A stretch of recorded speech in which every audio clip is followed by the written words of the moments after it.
All attendees are in listen. Good morning and welcome to our 20th episode of the Business Unusual podcast with pictures or webinar series that is hosted by myself and Chris Motley, and we're excited to have you with us today. And I'm pretty excited about today's topic myself because it's one that's very near and dear to my heart. I work with so many people that just get really intimidated by the thought of, how do I put something together that I'm going to send out every week and not have all of my people unsubscribe? And we're going to be digging through that. To kick things off, I'll give you a really quick intro. I'm going to have Chris do an intro, and then I'll walk through what it is we're going to cover today. So I am managing partner. My name's Brendan Filbert. I'm managing partner of a company called SalesWorks. And my job all day, every day is teaching people how to get in front of their next opportunity and hopefully not have the house fall down around my ears while this is going on. So thanks for joining us today, Chris. And I'm Chris Motley, the big fish at Motley Creations, where we provide managed marketing services for small and medium-sized businesses with big goals. What we do is we find the right size solutions to execute on your marketing and strategy and develop the brand image you need. And welcome, everybody. Yeah, this is going to be so much fun today. So let me just kick things off by letting you all know that I fully recognize that the thought of putting something together that's going to go out every single week can be intimidating on several fronts. From the perspective of, what on earth am I going to say? How on earth am I going to engage my audience? How do I actually make this where it generates revenue and isn't just an activity that takes up a whole lot of time and doesn't get me anywhere?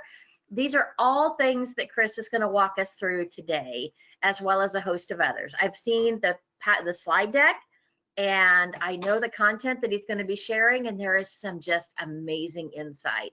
And I am excited for you to jump into it, Chris. And just you're going to go into housekeeping. I will be chiming in throughout. Chris is going to be doing most of the heavy lifting today with the conversation.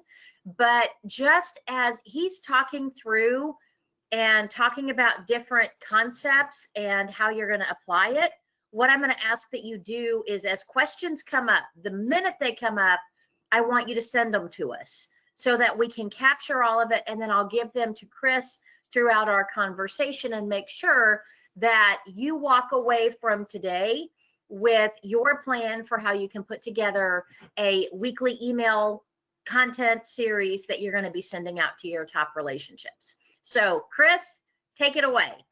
And some more quick housekeeping stuff is you'll all receive a recording or a link to the recording of this video and the PowerPoint of this presentation, so you can view it at your leisure. So don't panic and scribble 1,000 notes. You can take some, but yeah, you'll get this and you can go back through it on your time. And as Brendan said, if you have questions, you can use, if you'll see over to the right, there's a questions pane.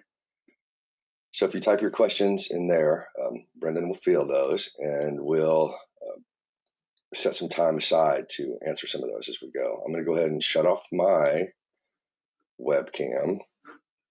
So, and here we go. Welcome, ladies and gentlemen, to Business Unusual, episode 20, creating weekly original content for your best relationships. Excuse me.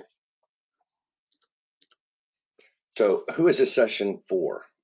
Well, it's business owners who are concerned about spending and sales at their company, solopreneurs who need the phone to ring like yesterday, sales professionals looking for a way to keep adding to their funnel. And so in short, it's all of us, especially in the way things are now in this virtual world. So I know writing articles and sending emails, like Brendan alluded to, seems like a ton of work. And you may be thinking, what's in it for me? Why would I put in the effort? So because of that, I want to talk about benefits first. Oops, wrong way, huh? There we go. So I love this quote. As Wayne Gretzky said, you miss 100% of the shots you don't take. And what that means to me in marketing terms is that if I don't get my name out and win my share of the market, somebody else will. So what are the benefits? Email marketing gives you a chance to build your list of contacts, which improves your reach, right? So, and your efforts when you put your articles into a blog on your website, as well as sending them out in email, will increase the keyword count on your website and improve your ability to be found on search engines. And as a little pro tip on that, when you write, remember that nobody searches for pronouns. That doesn't mean you want to be clumsy about it and keep saying talk about yourself in third person kind of a thing and be kind of creepy. You still want to be smooth and meaningful when you write, but the more you use actual names instead of it or we or things like that, the better it works out for search engine optimization. And the next bullet is sales team touches, right? So Brendan and I covered this a lot in several different episodes. And what used to be 6 to 9 touches for a prospect to be ready to engage is now up to 22, right? So your efforts will fulfill your efforts in emails will fulfill some of those touches in an incredible way, rather than the standard, send an email, just checking in, did you read my proposal kind of stuff, which is, that's self-serving and it's not helpful to the client. It's a waste of time. Right. Don't do it. Right. And then this is what I love is we've been doing research about this, and one of the recent surveys shows that email marketing, when done right, is a 40-to-1 proposition.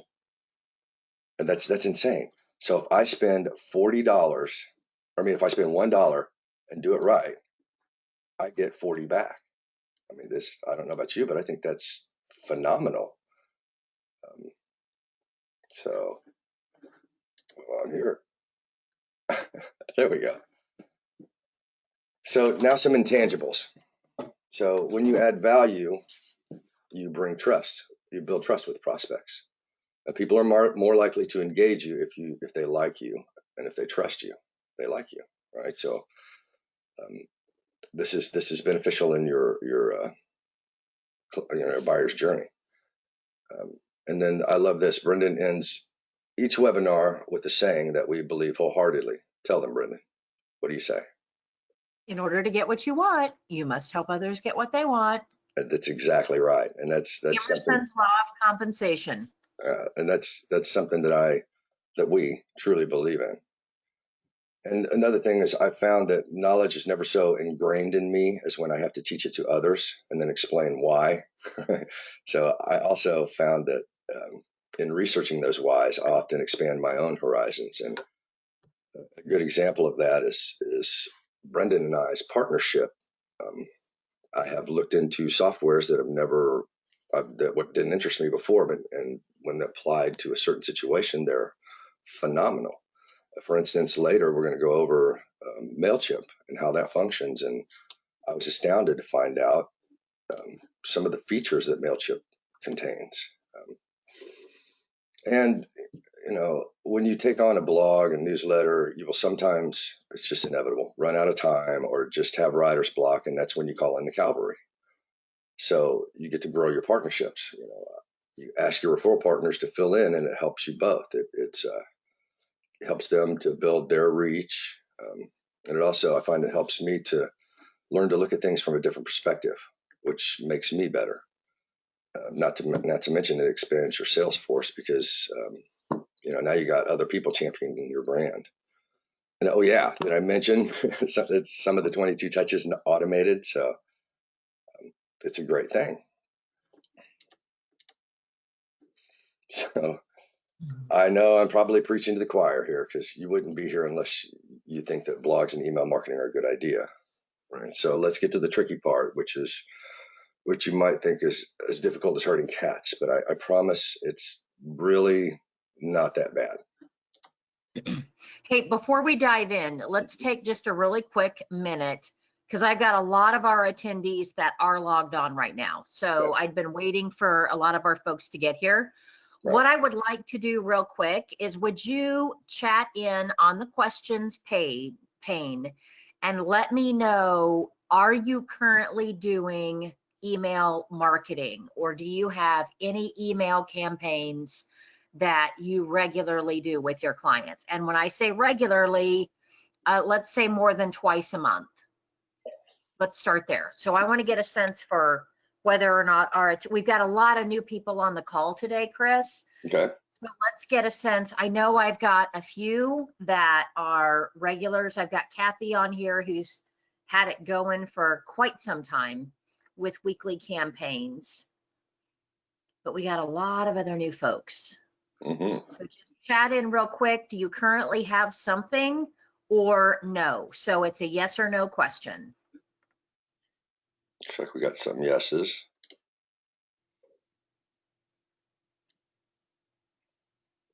No. Okay. Okay. So we got a lot of no's.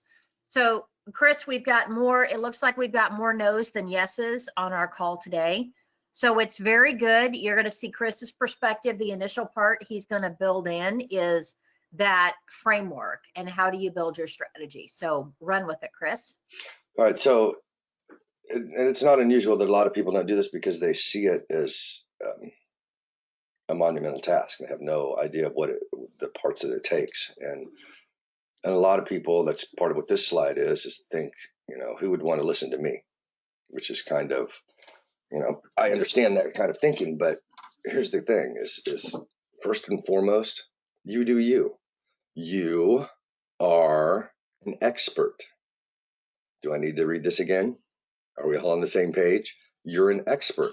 You hold a lot of knowledge that may bore your spouse and your children to death, but it's also something that keeps your prospects up at night.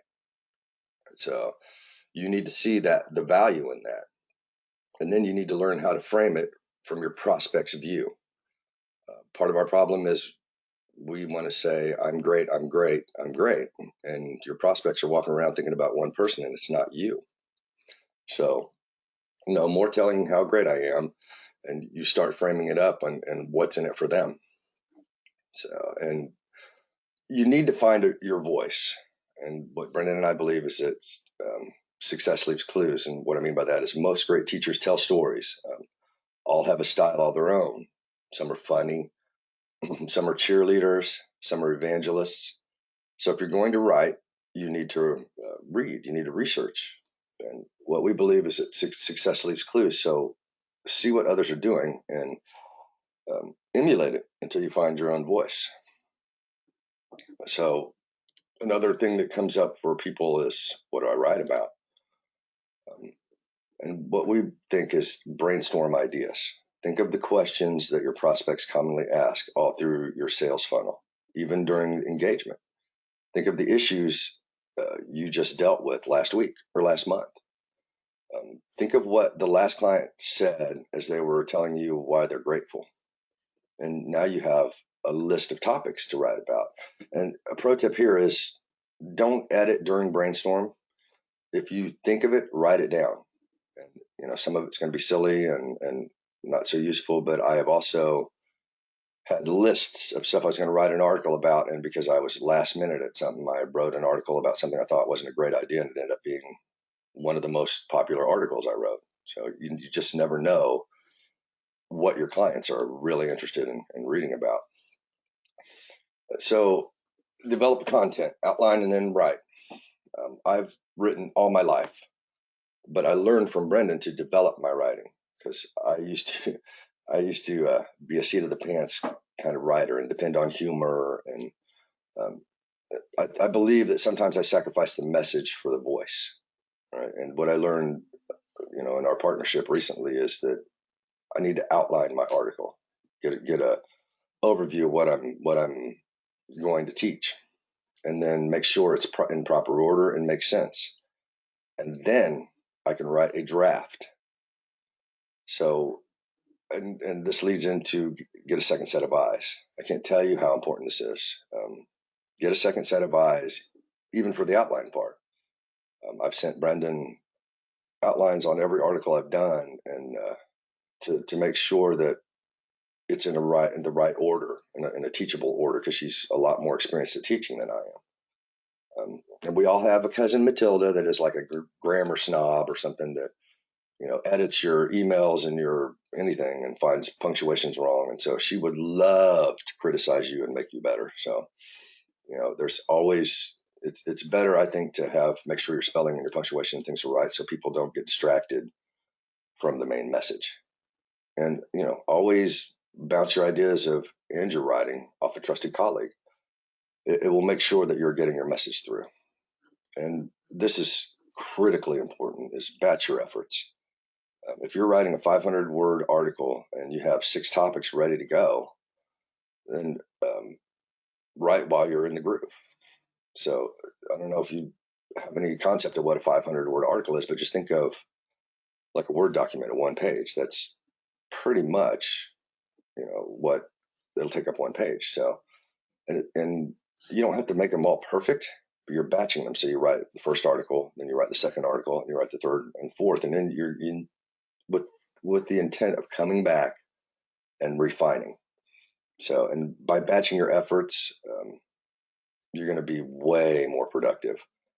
And once you have your writing done, you go to your email program like MailChimp, and then you can schedule your emails to go out. So maybe in the first week of the month, last week of the month of the last month, you write your articles. The first week of the month, you spend a couple of hours scheduling it all. And then the rest of the month, you don't have to worry about it. They just go out on time when they're supposed to go out. So I guarantee this will make you way more productive. So, and lastly, you must be consistent. We recommend that you build a content calendar and stick to it. I know if I don't schedule things like social media, I will never do it. What I tend to do is that stuff gets pushed to the back burner as I'm wanting to do billable, or I want to close this deal, or whatever. And like later this afternoon, after I work out and fall into a brief coma, I'm scheduled to make a rough outline of next week's webinar. So, and my next couple of weeks are scheduled as well. So there's no surprises, and it makes sure that I'm not playing by the seat of my pants anymore, and it ensures quality. And I want to throw in something here real quick. I will share with you that we fully recognize that we are kind of in a state of chaos right now. Mm-hmm. And many of you, Chris and I started out this year with a somewhat loose referral partnership that as of March, it became, I think it's probably what would be considered a business marriage of convenience with right. Chris on several different fronts, because he's bringing some great stuff to the table that my clients desperately need, and I'm able to serve his clients as well. And that marriage came about, that partnership came about based on what happened with the pandemic. And now we've got just a lot of crazy stuff going on. And I'm going to tell you that when you build your content just based on, we're planning things 30 days at a time. And we're doing that based on, we don't know, 2020 has been one of those years that I don't know if you've recognized it. We're playing this game on social media. I've got a whole group of friends. If you want to come join, it's a lot of fun. It's called Catastrophe Bingo. And I think the last month it's the cashless economy now. So now we've got a financial crisis coming on top of us. And we had meth gators in June. And we've got all kinds of stuff going on. Well, we don't know how that's going to affect us in business. And we want to be responsive and definitely not tone deaf. Right. So when you are building this content calendar and the outlines, I always leave mine fluid, where my outline is literally, it is 7 sentences on an email Word doc, and that's it. That's where I leave it until normally it's the week of, and then I come in and I flesh it out according to what's happening. But that doesn't, it leaves me with time to actually think about what I'm going to say during the article, and it makes sure that my tone is on task. So while I batch what the topic is and what the outlines are and how everything's going to flow together from week to week, I don't do all of the writing all at once. So I just want to throw that in there as far as the how I do it. Right. Thank you, Brendan. That's a very good point, is that there's no one size fits all in this. It's you have to do the things that you need to do in your schedule, right? What's comfortable with you, and play to your strengths. So let's move on. Here is a picture is worth 1,000 words, and this is a pro tip. This is if you get nothing else out of today, you'll have this pro tip. Here are 3 websites that you'll have to help you with stock images, free stock images. Did I mention free? You'll all receive a copy of this PowerPoint and a link to this video, so you don't need to scramble and write this down. So for the first one is VectEasy, and it's free illustration downloads. Now, in all of these, there is a free membership and then there's a paid membership. And the free means when you download them, if you use them in any kind of email or website or things like that, you have to put a little small, tiny images provided by, I don't know, Cuckoo Cuckoo. They all have weird names.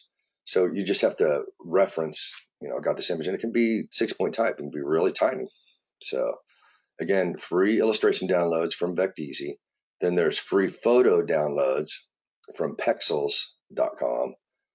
And then free pictures and illustrations and icons, etc., from freepic.com. As I said, you must credit the artist or buy a membership. And it can be as simple as a very small type, right? Like I said. Or, you have the paid membership, and then, you purchase images, and images can be anything from, some of the different services can be $10, and some of them it can be $200. So believe me, though, is that you want to pay attention as far as crediting on the free images, because it's cheaper upfront than it is after. It's like when a $30 image. I had a client who did a website, and they sent us images, and they bought the rights to it, but it was a limited rights. In other words, they could only use it for, say, 6 months. And when those rights ran out, that company contacted me saying that I had to pay, $1,000 or whatever, and they paid like $10 for the images. And I could prove that I didn't. And in my contracts, I say, if I don't provide the images, you're responsible legally. So I pointed them at the company, and the company quickly told us to pull them down. Right. So you don't want to. I'd rather pay a small price up front than to be reckless and end up having to pay a lot later. So.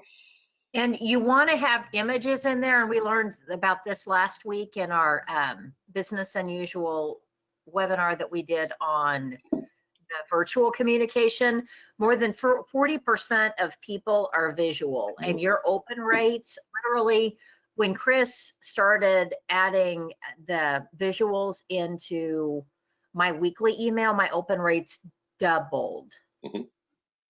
And it makes a huge impact. So those resources that he gave, you're gonna definitely want to use them. Right. And that's, if you think about it in your own habits, if you're looking at, say, social media, and it's just a wall of text as you're scrolling, what stops you is an image. And it may be weird, or it may be, moving. So it's like she said, people are visual. Most people are. So here we go. And again, I'm going to cover MailChimp here, but there are, ConvertKit, GetResponse, Constant Contact, YMLP. There's a ton of different services out here. So we're just using this as kind of a yardstick to show you, what you have to do. So start small. My belief is start small and outgrow it. You don't buy a Ferrari to drive from your front door to your mailbox. Right? You get your legs under you first. And this right here shows the basic pricing for MailChimp.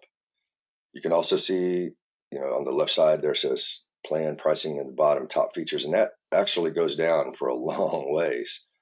It gets pretty extensive and can be really helpful, but that's for another webinar, because there's a ton of different stuff in there, and I don't even want to go over the list, because then I'd have to tell you how that's applicable to you, right? So the other thing I want you to look at here, though, is notice the fine print. If you look at premium, it says $2.99 a month, and then above it says starting at. Standard, which they recommend. Oh, that's cheap, $14.99 a month. It says starting at $14.99 a month, and then starting at $9.99 a month. And also, there's a free one. So if you have less than like 500 contacts or less, I think you can do the free one.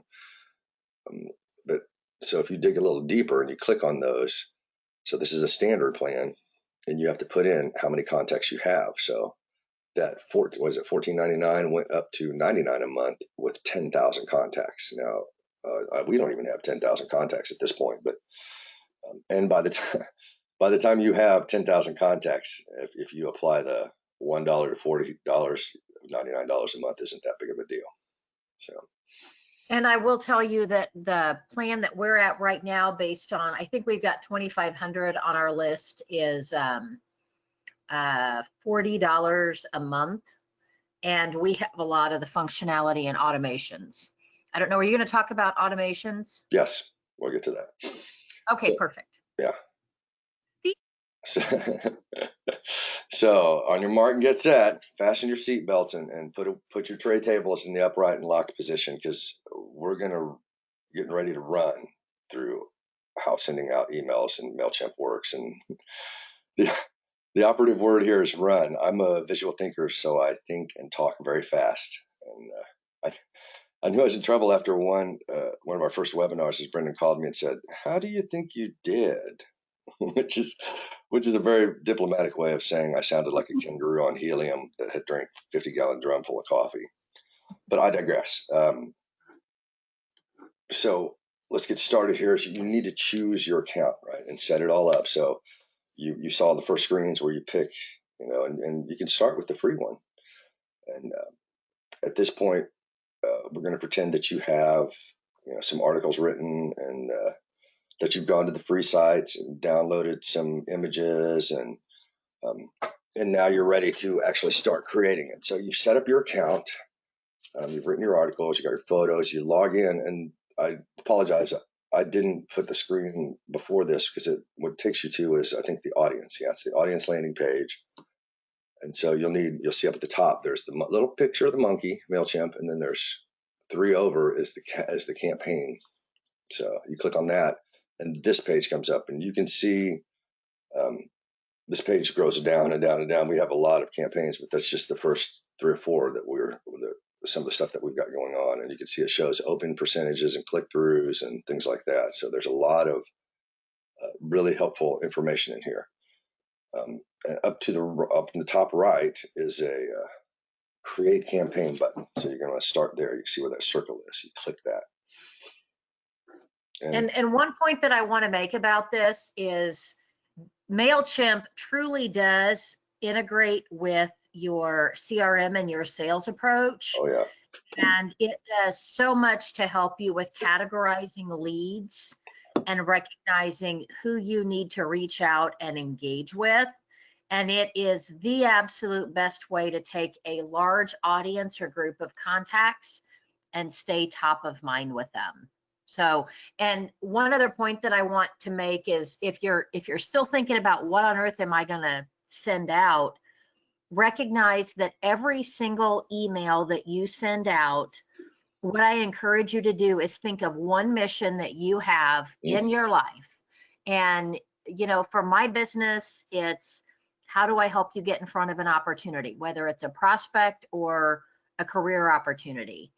And that's my question. Every single webinar that we do, every single email that I send out, every single social media post aligns with that one clear mission of how I add value to all of my contacts. And when you're thinking about putting all this together, I want you to make sure that your content isn't just an advertisement or an advertorial every week. It really does need to be something that's super helpful. So we got a couple people on here that are some of my horse buddies. And how this might work is what Chris is going to show you with setting it up and laying it out. You may have your horse for sale and pictures of a cute baby, but you also want to make sure that you've got content in there that talks about handling or nutrition or care or something that's going to make them want to open and click through. So that's just something that I encourage you to keep in mind as Chris is going through this, setting it up. And that also makes it so much easier in terms of figuring out how you're going to build it and lay it out. Right. And that's another thing that Brendan has a good feel for is we sometimes pick one of our prospects and kind of keep that person when we're writing the article in mind as we're writing it, so we're speaking directly to them, and that kind of helps you to narrow your focus. So you can see here, this is the resulting pop-up window for when you hit create campaign, and again, this scrolls down and down and down. You see it cuts off at sign up form. There are so many things that this software does, but again, for our purposes, we're going to stick with the emails. And even look in the middle there, that's an ad for that they do content calendars. That's pretty handy. So image 1 at the top, if you click email, this pops up, and you'll see there's some little buttons that I've got in the red square. One says regular and one says automated. I hope you can see that on your screen. And there are a couple of other plain text and A/B testing, which for time's sake, we're not going to get into all of that right now, but I'm just saying it does a bunch of wonderful things. So the first one, 1 and 2A, are just regular, right? So you can either click on regular and the 2A pops up, or you can just type in what your campaign name is under create an email below in that red box and hit begin.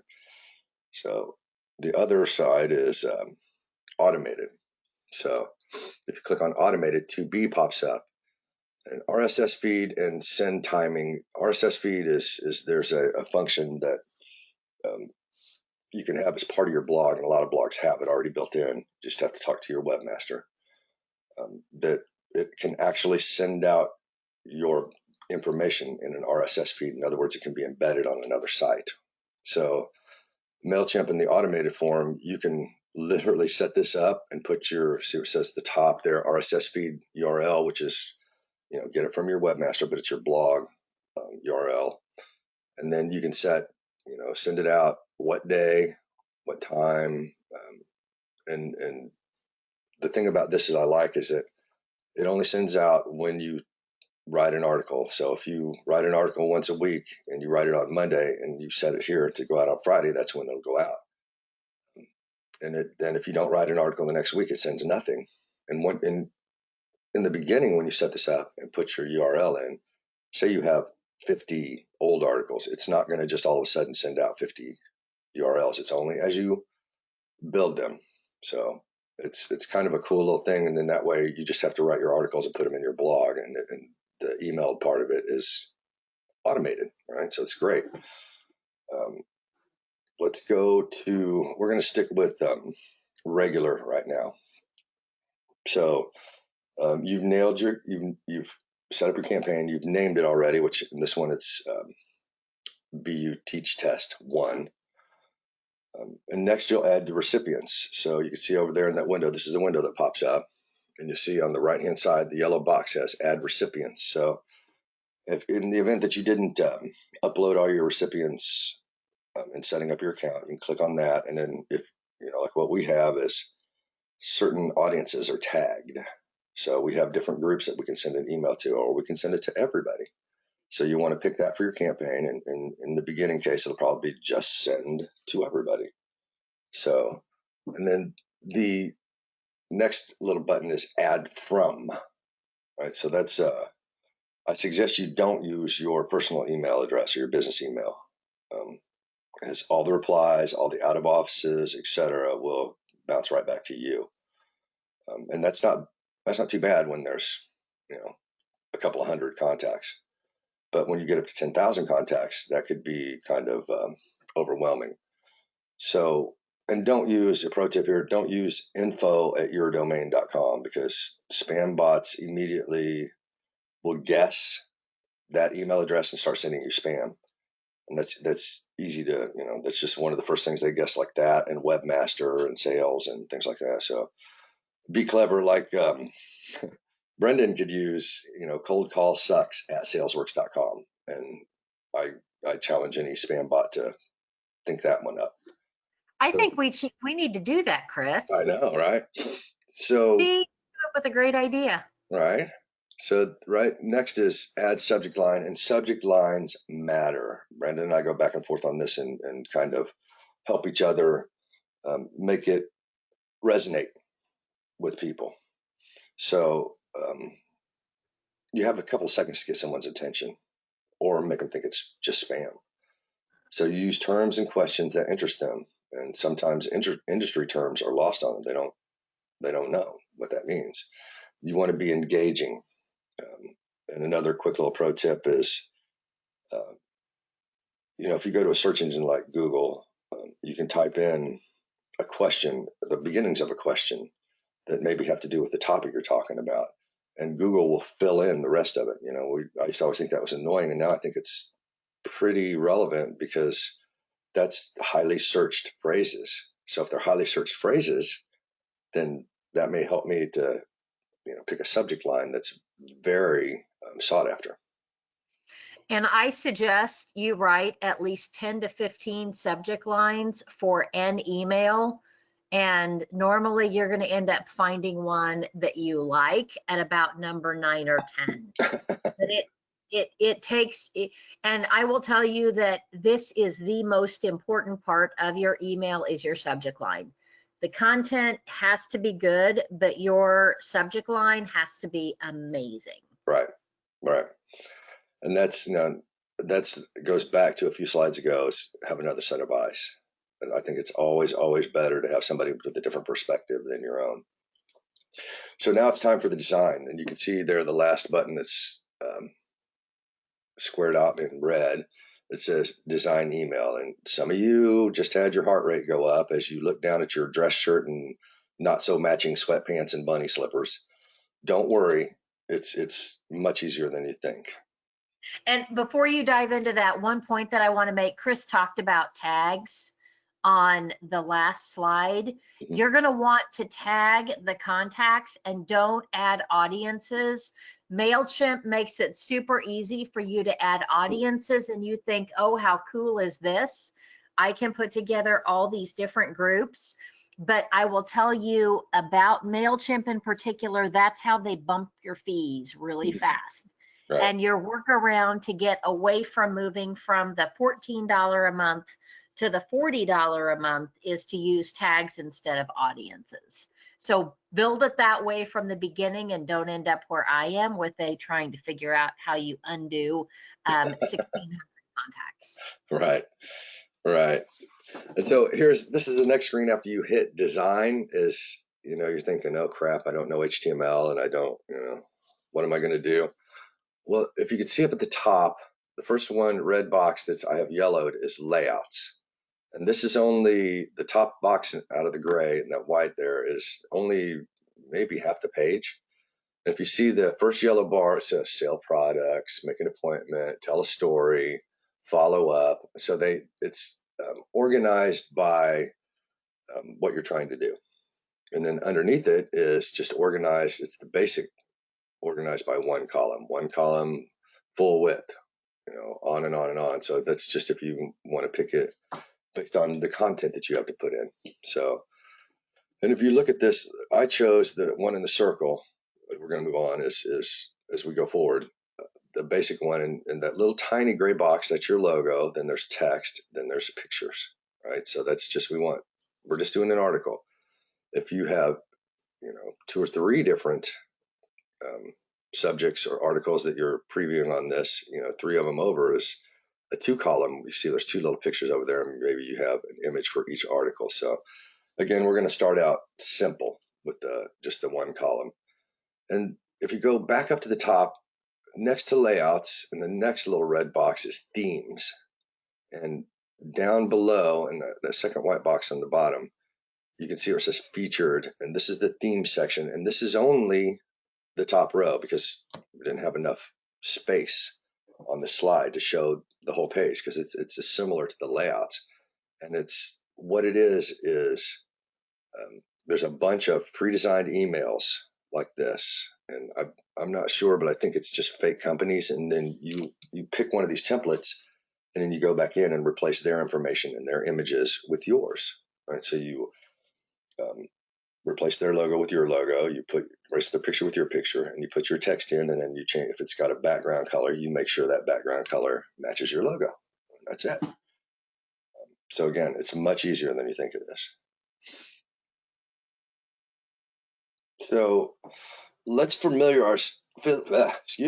let's familiarize ourselves with the working environment. The window on the left is what pops up once I chose the basic template. And as I said before, there's the logo. Then there's some where it says it's time to design your email, and that's just placeholder text. And then you'll see little social media icons, and then there's the footer. And the footer is it's something you don't really need to worry about. It's just every email has to have the option to unsubscribe from the list, and it'll automatically fill in copyright information for you and things like that. So for our purposes, we're just gonna stick with the standard content in this. So you can see on the right side is where you work. That's where you add all your content and things, and it shows up on the left side to kind of give you a quick preview. So if you see at the top, it says where it's blue and outlined in red, it says blocks. And that whole section underneath it are little widgets that you can click on and drag over if you want to add more content. So you can drag in things like, if you look over there, it says video or buttons or more images or a share, and it's literally drag and drop. You literally click on it, hold the button down, and just drag it over and drop it into any section of the email, and we'll get into that more later. And I just, for the sake of argument, want to show you that if you look next to the blocks up at the top that's blue, next to it is style. And so I just kind of previewed, we're not going to get into all of these, but I just kind of previewed down below where the style is clicked, and you can see it says page, pre-header, header, body, footer, all those kind of things. And if you click on those, they roll open, so you can do things like center the text or add some kind of elements and things. So think of it as more of a fine tuning. So, but for our instances, we're just going to stick with the blocks part, simple as possible. So, okay, so this is a couple of slices from a couple of areas on the email. All right, so edit text to the right, and it shows up in the left window. So you can see on the top one that I clicked on content, and in the left window I clicked on it's time to edit your email, and then it shows up as text over on the right side. You see where it says it's time to design your email, and I typed that in, and I sorry, my window is so small I can't see, but it says type my something here. So that's wherever I type into there, it's going to show up over on the left. And then since I had to cut it into slivers, you can't see at the bottom of that page on the right, it has a save and close button. So, and every time I hit save and close, then it immediately goes back to that blocks section. And then the second little slice there, I clicked on the logo on the left, the logo box, and you can see on the right, it has content style and all that stuff in the tabs, but it also has, your default logo. And what's not so intuitive is it's got, underneath that in blue, I see I marked it with the yellow box. It says replace, link, and then alt. So if I want to add a logo in there, I have to click replace. And let's move on here. So once I click replace, the window to the right pops up.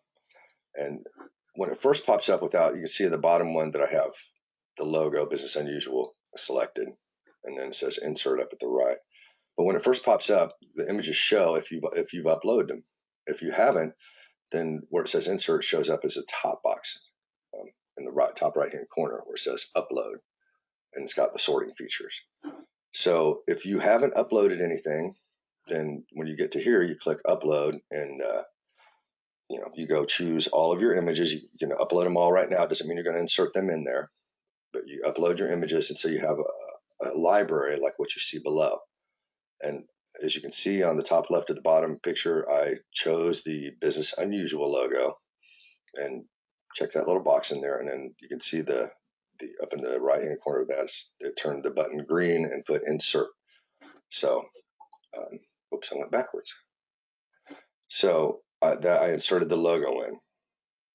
So you can see here that it placed the logo into the box on the left hand side, and on the right hand side my tools have changed. It'll show the name of the file, the size of the file. It has replace, edit, link, and alt underneath it. So in case I chose the wrong logo or something. And then underneath it is the image display size. And you can see it says, I think, 10% on the right and 100% or 10% on the left and 100% on the right.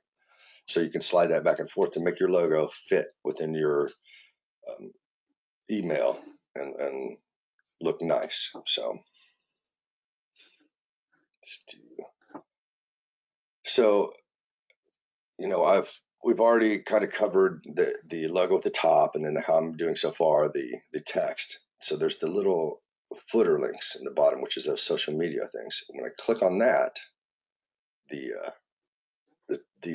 window on the right hand side changes and allows you to edit those contents. So since it came preloaded with Twitter, Facebook, and then you see it's a little green link, which is for your website. Once you click on that, the right side allows you to type in your Twitter or username, your account, and you can add different text. So it has, some text underneath it or something. There's also your Facebook URL that you can add in there, and then the bottom one is your website address. And what you'll notice though is in all those, like the top where it says Twitter, it's a drop down. So perhaps you don't have a Twitter account, but you want to put your LinkedIn or your Instagram or something like that. It gives you an option, so you can put them in any order you want, or you can just choose none. Or at the bottom you see add another. So you can, I wouldn't put 50 of them in there, but you can have 4 or 5 important ones that you want people to connect to you with. So, and I spoke earlier about the drag and drop. And so before we move on, I wanted to show you how to add blocks with the drag and drop. So in the left panel, you see the circles on the left side, marking the pre-header at the very top, the header, and then the body now is in blue because I was dragging something over, but normally it's just like the other ones. And then the bottom it says footer. So in the right panel, let's say I decided I wanted to put an image above the text. So I click on that block that says image, and I literally just drag it over. And as I drag it over, it'll turn blue in each one of those sections where, so I can see where I want to drop it. So I just hold it until it turns blue and see where it says drop block here. I can also put it underneath the text, or I can put it up in the header or the pre-header. It doesn't really matter. And you can do videos and buttons and everything like we talked about before. In this case, I wanted it in the body before the text. So, and keep in mind that how am I doing so far in the little type there? That's supposed to be your whole entire article. So I dragged it in right there. And, then I click, the number one window is what that changes to. It immediately shows that little, icon for an image and the little buttons that say browse and auto designer. It also has the same stuff over to the right side. So I just click the browse. And what it does is it takes me back to my library. I see is number 2, which I scrolled through and found the image that I wanted, or if you remember earlier, that was upload. So maybe you have it on your desktop and you want to add it in, one of the two, right? And then once I hit insert, it goes to what is number 3 over there. Or so you see my logo's on top. Now the image is placed in there. And how am I doing so far? That's my article. So, and then on the right hand side, again, it has the replace, edit, link, alt text, and the slider, where I can, again, resize the image according to my layout. So once I've gotten everything, somewhat, or I think where I want it, There's a right at the top, which I've cut out most of the time on most of these screenshots. You see that black bar. So right there, like 3 in from the right, you see the red circle that says preview. And this is, to me, this is the really handy part. So if you click on that, the drop down says enter preview mode, send a test email, push to mobile. There's a bunch of them, but we're just gonna talk about the first two, right? So, excuse me. So if I hit preview mode, it goes to, there you go, it goes to that.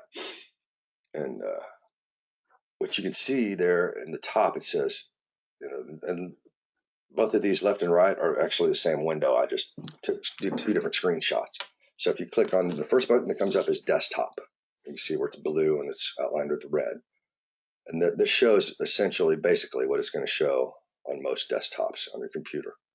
And then there's mobile, which is the right side. So you can see it kind of crunches in, shrinks a picture, makes a logo a little bigger. And if it's 2 columns, what it'll do is make it 1 column. And so it kind of shows you what's working and what's not working in your preview.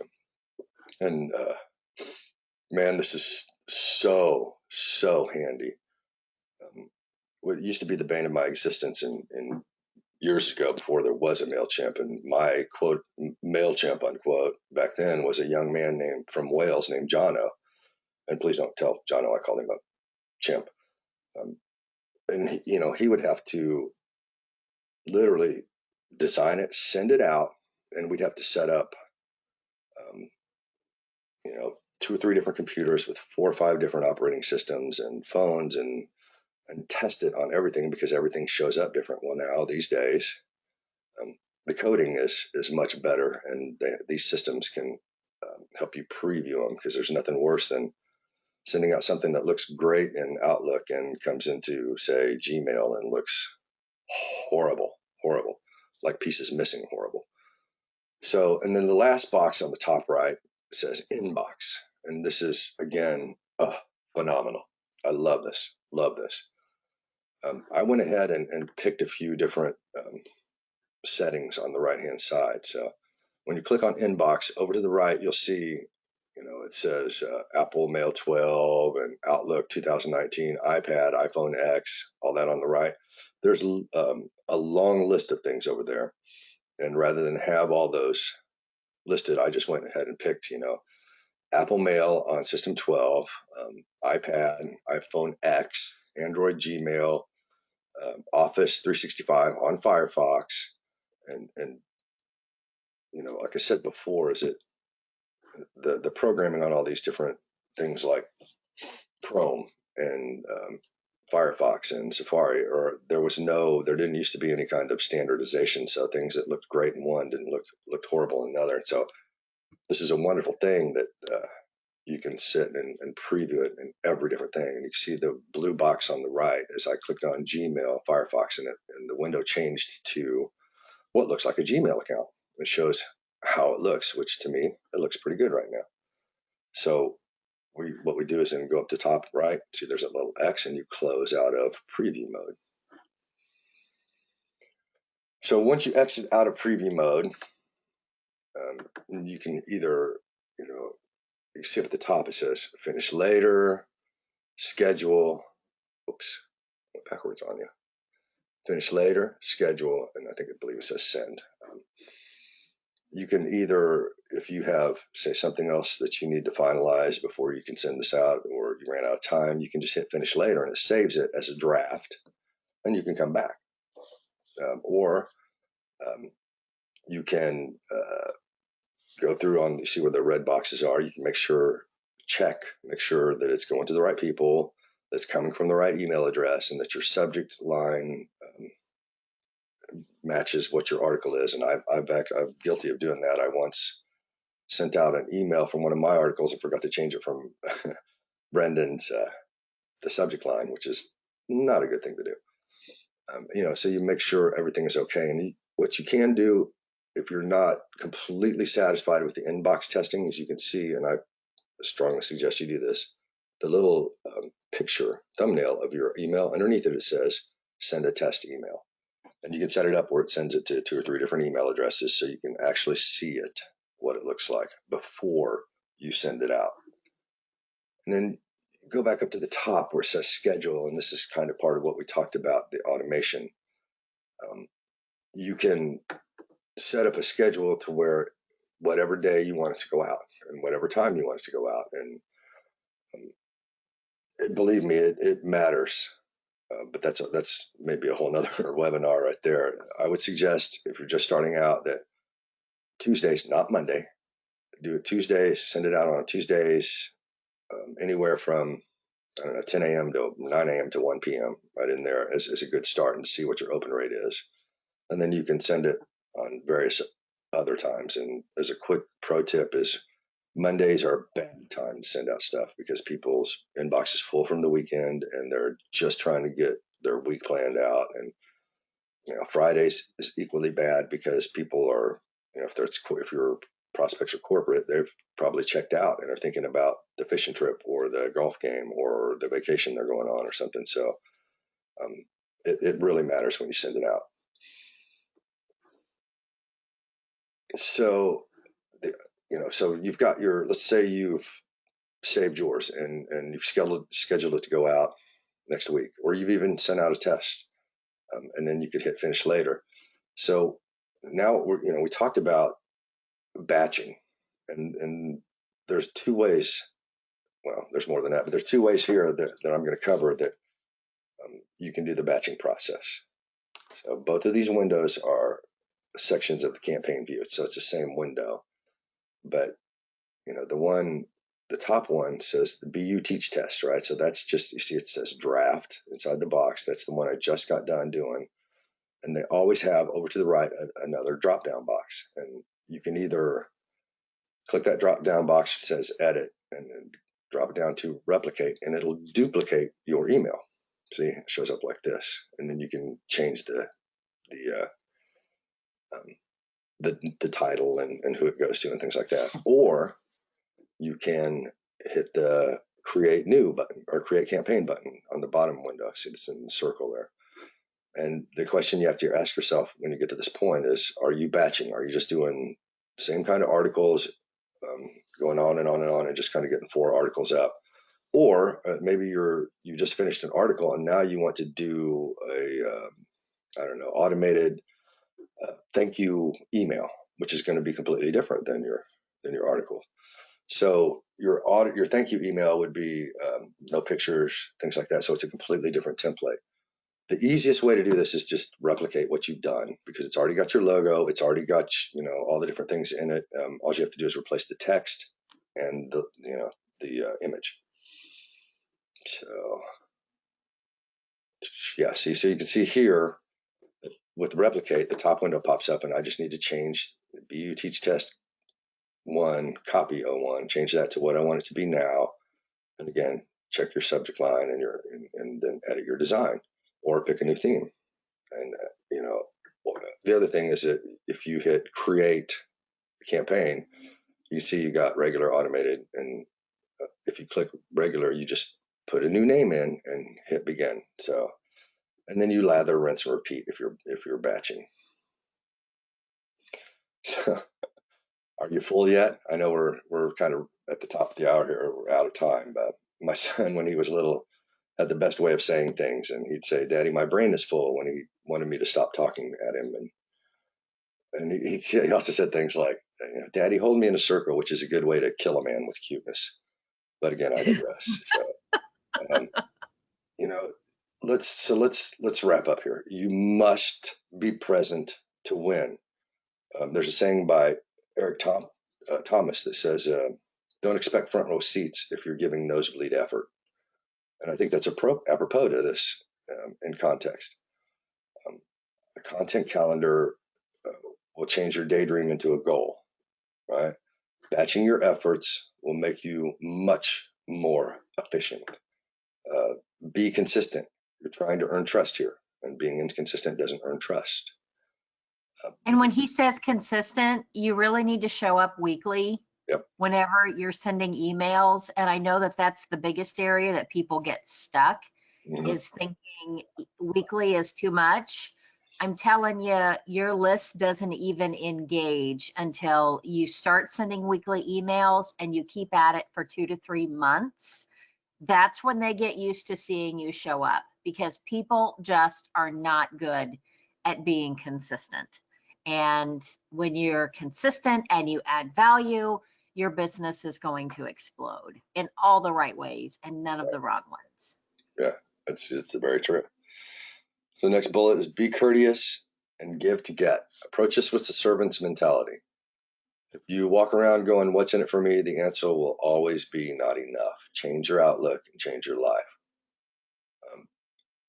Are you willing to spend $1 to get 40? It works for me. And it takes up to 22 touches. So, and by touches, just checking in to see if I can take your money now. That's not a touch, right? That's annoying. And that's a good way to lose a prospect. And then every communication needs to add value. It right. needs to be something that they look at and say, that was a good use of 3 minutes of my day. Right. And so the last thing is ask for help. There is no shame if you can't write your way out of a wet paper bag.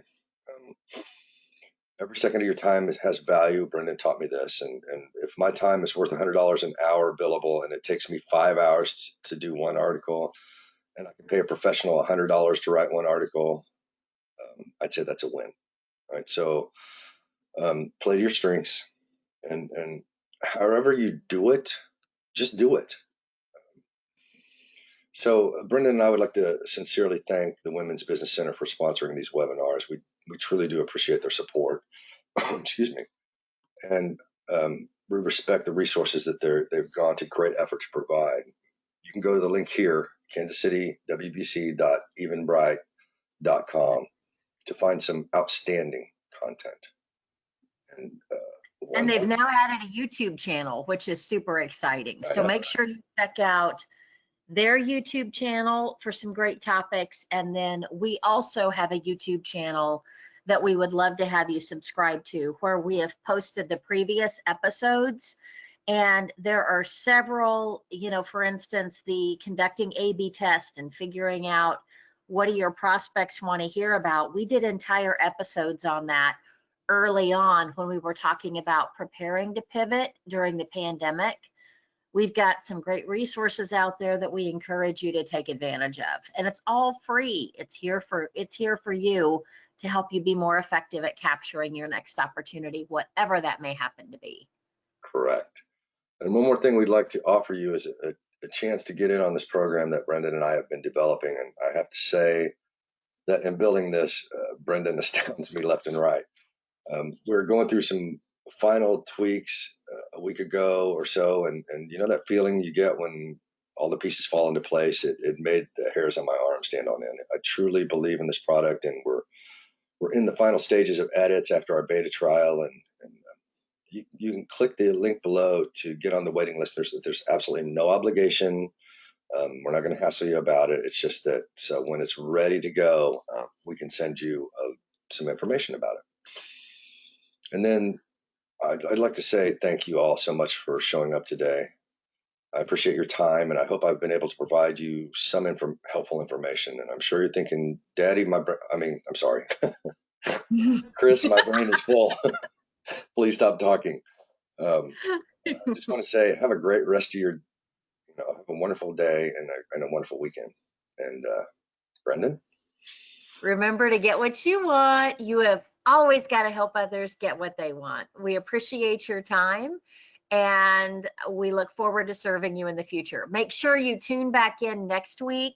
Chris is going to go through a tutorial on building ebooks and knowledge products, because one of the reasons why he did the MailChimp episode this week is MailChimp has e-commerce functionality. So next week, he's going to dive into having an e-commerce site that you don't have to spend the money and build a very expensive website to get to. So this is part 1 of a 2-part series, and we hope to see you next week. Take care, and bye all.